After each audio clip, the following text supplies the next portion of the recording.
Welcome viewers. Today we will be seeing another type of discussion on algae, and that is morphology and reproduction in two different algae.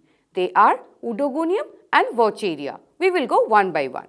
First, let us see about Oedogonium. Oedogonium is a genus of the filamentous, free-living green alga. This was first discovered in the fresh waters of Poland in 1860 by W. Hilse. Later, it was named by the German scientist K. E. Hearn. Oedogonium gets its name from the two Greek words oudos meaning the swelling and gonos means reproductive bodies. The morphology of Oedogonium is unique. It has two different types of exterior and internal structures. They are usually benthic or planktonic, that means aquatic in nature. We will see first the morphology.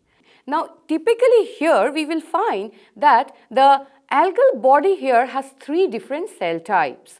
They are basal cell, then we have the apical cell and the middle cells.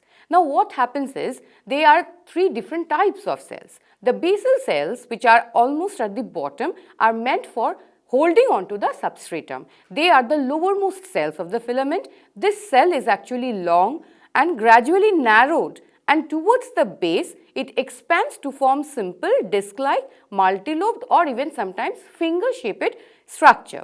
This is colorless and holding of the filament onto the substratum. Then we have the topmost cell called as the apical cell. What happens here? This is green in color and it is rounded at the end.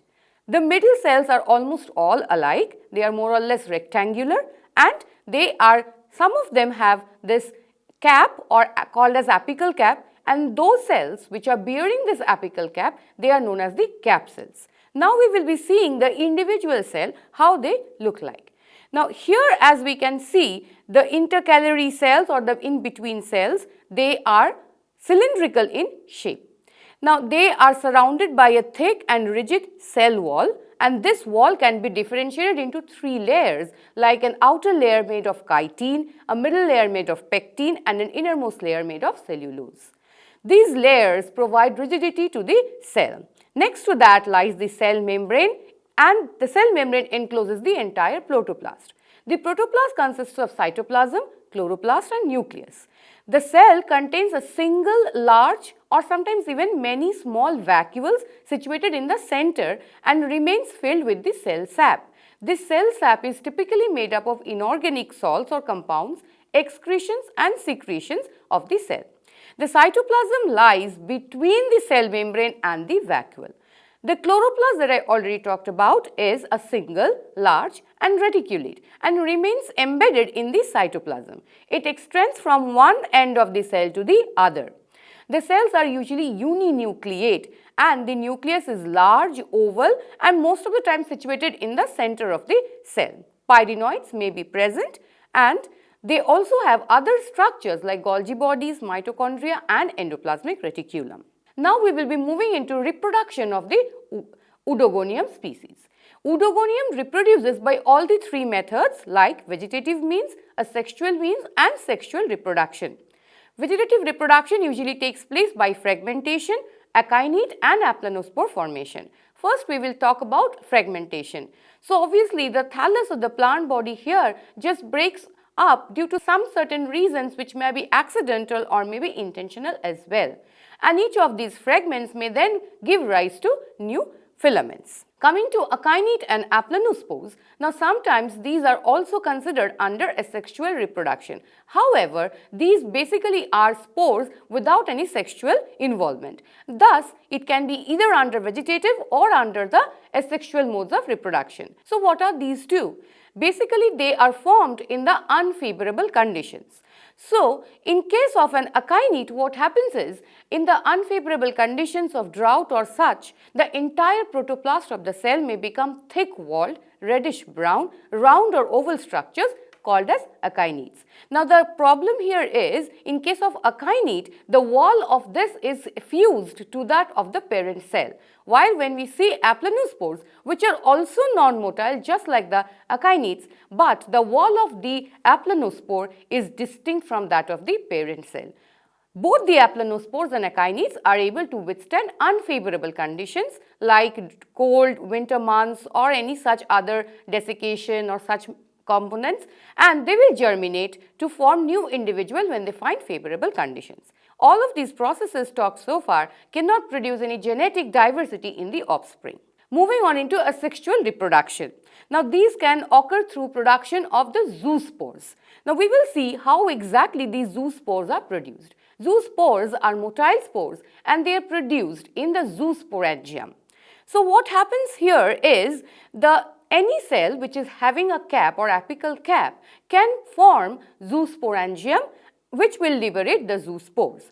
The entire protoplast basically forms into a spherical mass with changes in the structure of the nuclear position, and then they contract to form the zoosporangium. This will give rise to the zoospores. Now we see that from the apical part the cell bends off and this entire roundish or ovalish protoplast with a mucilage sheath can protrude out or move out of the cell where it breaks near the apical end. What happens during this period is slowly on the nucleus moves to one end and we have several layers of blepharoplast granules arranged in the semicircular fashion. Each blepharoplast, which is approximately 150, they give rise to single flagellum. That means we have a ring of flagellum at this end, and this multi-flagellated structure is the zoospore, which will remain like this within the sheath and later will get liberated. Once this is liberated, this zoospore now can swim for some time, after which, providing substratum, they will be fixing on through their apical end, the flagella will be lost and they will slowly increase to give rise to an elongated single cell, which will finally germinate to give a long filament. Then we should also know how exactly the cell divides in the apical cells so that they increase in the length of the filament. So this is through cell division, and what happens here is that any cell now again here in the intercalary position will be dividing to give rise to two cells. How does this happen? So initially the nucleus here, which is towards the base, moves to the central position and two ring-like structures are seen to be produced. These ring-like thickens further and we find some microtubules getting arranged in between the nucleus, which already has divided mitotically into two. Slowly we find these ring-like structures moving into some concave-like structure, that is extension of this ring, and the cell actually elongates. This microtubule structure, which was dividing the two nuclei, also moves slowly upwards and this will form the new daughter cell. So this is how the microtubules finally give rise to the septum and we have a new daughter cell. Next we will see sexual reproduction. Now in case of Oedogonium, sexual reproduction also can be of several types based on what actually is the nature of the sex organs. The male sex organs are called as Antheridium and the female ones as the Oogonium. And they are of different types based on where exactly these Antheridium and Oogonium are present. They are of Macrandrous types and Nannandrous types. Now what happens in the Macrandrous types, the male sex organ, that is the Antheridia, and the female sex organ or the Oogonia, they are produced on filaments of normal size. While in case of the Nannandrous species, the Antheridia and Oogonia show morphological distinction. The Antheridia are much smaller than the Oogonia and are called the dwarf male. So we will see one by one how exactly the sexual reproduction takes place in Macrandrous and the Nannandrous species. But whatever it is, the Antheridium and the Oogonium production remains more or less in a similar fashion. So if we talk about the Macrandrous species, we will see the production of Antheridium and Oogonium first. So what happens, again any cap cell can serve as an Antheridium mother cell, and likewise any cap cell can serve as a Oogonium mother cell. So eventually the cell divides by the partition and mitotic division of the nucleus, and this gives rise to a number of cells with single nucleus. Now these are then further dividing into two individual cells and then they can form two antherozoids in each vesicle. So basically, one of the antherozoids will give rise to two such antherozoids, while in case of Oogonium, a single cell will give rise to a single egg. Now basically, once this happens, we can also move into the fertilization, which is more or less same for both. So before that, we will see what is the difference in the Nannandrous species. So in Nannandrous species, initially there is the production of Androsporangium and Androspores. So this is almost similar to the earlier ones with slight difference, that is, we don't find two antherozoids, instead a whole lot of protoplasm forms a single androspores, and then they are converted, that is, they are dropped into the supporting cells of the Oogonia, and they give rise to biflagellated structures, which are the dwarf males, as we call in the Nannandrous species. These then, the androspore will germinate to give rise to the antherozoids. Then these antherozoids, whether in the Macrandrous species or the Nannandrous species, will enter through a pore present in the Oogonium, fuse with the egg to give the zygote. This zygote or the oospore now will develop slowly, and that is the fertilization, and then finally the oospore will be dividing meiotically to give rise to the zoospores, which will get liberated, giving rise to the young filament. So this is in brief about the sexual reproduction, and we will wind up the study of Oedogonium seeing the life cycle, after which we will move into the other structure. So here, seeing the life cycle, we find both asexual and sexual cycles involved. So as we have already seen, the Oedogonium unbranched filament here may give the asexual cycle by the zoosporangium formation, which will give rise to the zoospore, which will get liberated, will give rise to the germination. So this is the asexual mode. On the other hand, we can have the sexual cycle, which involves both female and male gametes, like the ovum and the antherozoids, and then finally they are fusing to give the zygote. Now here what is more important is, in the sexual cycle, we find that it is the oospore stage which is the only diploid stage. The ovum, the antherozoid, and even the rest of the structures are all haploid. So this is basically a haplontic cycle. So this brings us end to the Oedogonium morphology and reproduction. We will be seeing shortly the life cycle or reproduction as well as morphology of the second alga, that is Vaucheria.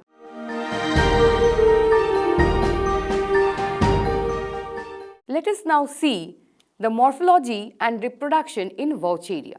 Now Vaucheria comprises about 54 species. Most of them are terrestrial and some of them are aquatic. There are some only very few marine species. First we will see the structure of the Vaucheria. The plant body here is thallus, again is filamentous. It is branch, cylindrical and tubular in structure, long, yellowish green in color. The filaments are rough, interwoven and appear as dark green fell-like structure.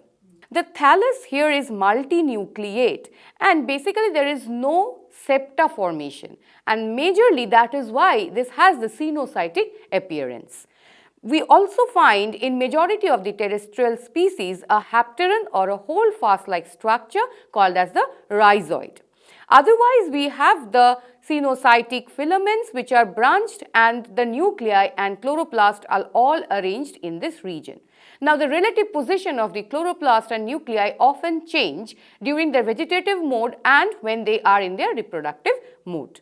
They have the pigments chlorophyll A, chlorophyll E, beta carotene, siphonin and siphonoxanthin. They contain reserve food in the form of colorless oil droplets. The cytoplasm basically is containing the chloroplast. There is a central large vacuole. The oil droplets are all present here, and they are bounded by cell wall. Here the cell wall is made up of cellulose in the inner side, and we have the pectic material adjacent to it. The cell wall thus is thin and weak because we don't have a too rigid support here. And then we have the other kinds of structures also present in the cells, which are other membrane bound organelles like mitochondria, small vesicles or other such structures. And the growth of the filament is actually apical, that is, the filament increases in length by apical growth of the branches. Then we will move on into reproduction. Here again, like Oedogonium, Vaucheria reproduces by vegetative, asexual and sexual modes of reproduction. First, the vegetative reproduction method. Here again, just like the Oedogonium, these also undergo fragmentation, that is, any part of the filament may break off and that broken part may give rise to a new thallus. Then secondly, about the asexual reproductions. So again, similar to the Oedogonium, we find the production of zoospores, aplanospores and akinetes, which were earlier discussed in case of Oedogonium as vegetative modes, here is discussed in the asexual reproduction mode because they are anyway spores. So first we will see about the zoospores. This is the most common method of reproduction of the aquatic species. Zoospores are motile spores. In the terrestrial species, this takes place when the plants are flooded. The zoospores of Vaucheria are large, they are multinucleate and multiflagellate motile spores and are formed singly within the elongated club-shaped zoosporangia developed at the tip of the side branch. Let us see how the zoospores develop in the zoosporangium in the case of Vaucheria. So basically, any apical cell here can give rise to the zoosporangium. This initially forms a club-shaped swelling or a structure. It can be also in the side branch, and a large number of nuclei and chloroplast along with cytoplasm moves into it. Then we will find a colorless protoplasmic region which is becoming visible at the base of the cytoplasm, which will separate from the rest of the cytoplasm of the thallus. Now each separated protoplast will secrete a thin membrane and the zoosporangium will get separated by a cross wall. This cross wall will be formed. Now inside this zoosporangium, the vacuole content will decrease and the sporangium becomes very dense and rounded off. The nuclei becomes peripheral and the chloroplast takes the inner layers in the cytoplasm. So this is the change I was talking about. The entire protoplasm in the zoosporangium contracts to form the oval zoospore. Now opposite to each nucleus, which are now towards the periphery, we find the emergence of 2 flagella per nuclei, and thus the entire thing becomes multiflagellate. A terminal aperture is developed in the zoosporangium by gelatinization of the wall and the zoospore gets liberated. So this is how exactly the zoospores are liberated into the environment. Now they can swim because they are flagellated, and once they find the proper favorable conditions, they will start producing the filaments. So before doing that, they will be forming a thin layer or wall around themselves. And once they start producing the germ tube like structure, the filament will slowly increase in size, and one such structure may form the rhizoid, which will hold on into the substratum. Then we move on into the aplanospores. These are also very much similar to the zoospores that we discussed, but these are not motile. So that is the basic difference of the aplanospores with the zoospores. These are non-motile spores. And likewise, we will find them present in terrestrial species actually like Vaucheria geminata, Vaucheria uncinata, and in some of the marine species they may be formed. They are formed in structures here which are called as the aplanosporangia. The protoplasm of the aplanosporangium, they get metamorphosed into single multinucleate aplanospore, which is thin-walled. Then the third one, which is akinete. Now in some aquatic and terrestrial species, when they are exposed to greater desiccation or very low temperatures, the branch filaments, they divides into rows of short segments by thick gelatinous cross walls. These are resting spores and are known as the cysts or hypnospores or akinetes. Now they are also observed in structures of Vaucheria geminata, Vaucheria megaspora, etc. Now many a times what happens that these cysts may remain connected by the parent membrane of the filament that gives the appearance of another algae called as Gongrosira, and based on that sometimes this stage is often called as the Gongrosira stage in case of Vaucheria. The akinetes, when they find favorable conditions, they will also give rise to new filaments. So that was about the asexual reproduction, and now moving on into the sexual reproduction in Vaucheria. So here again it is of the advanced oogamous type, and the male and the female sex organs are Antheridia and Oogonia respectively. Majority of the freshwater species are monoecious or homothallic, that is, both of the female and the male gametes are produced on the same filaments, while some of them, very rare, may be heterothallic or dioecious, meaning they are borne on two different filaments. Now, Antheridia and Oogonia may develop close to each other, which we can see here. The Antheridia and Oogonia may borne on side branches and they may be borne on adjacent branches as well. We will first see how the Antheridium develops. Actually, in case of Vaucheria, the Antheridium and Oogonium may most of the time develop simultaneously. So, the filament here basically bends and that will give rise to the Antheridia. So, the mature Antheridia may be cylindrical, tubular, it may be straight also, or may be strongly curved. The Antheridium is separated from the main filament by septum. This is where we find the septum formation in the reproductive stages in Vaucheria, otherwise they are non-septate. Now, the young Antheridium, when they are growing, they are usually green in color and they contain cytoplasm, lot of nuclei and the chloroplast. Then what happens slowly, that is, after the septum gets formed, they give rise to the exact mature Antheridium, while the slowly Oogonium is also getting formed. So, we have a huge dense composition of nuclei and such structures almost lower part of the Antheridia formation region, and that is called as the wonderplasm.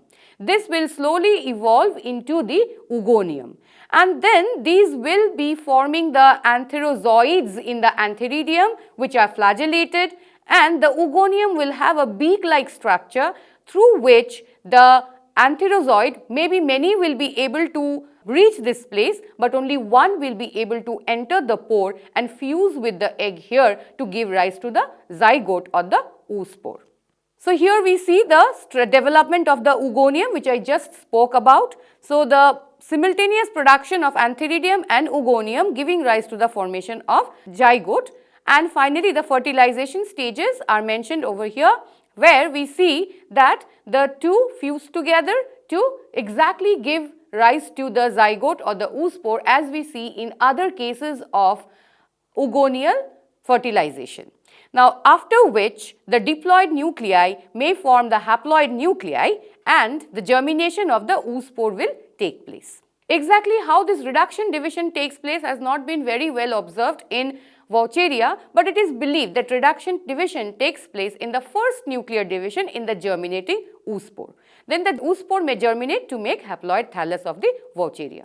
We will wind up seeing the life cycle of Vaucheria. Again here, this is similar to the Oogonium, which is haplontic, the oospore being the only diploid structure in the life cycle. So, Vaucheria thallus is haploid, it is aseptate, branched, tubular and sinusitic.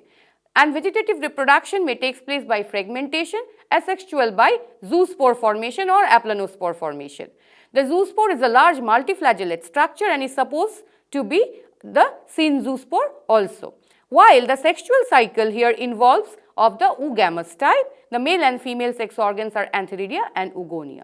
Most of the species are homothallic, and after fertilization, diploid zygote is formed, which converts into oospore and undergoes a period of rest, after which it germinates to give rise to a haploid thallus.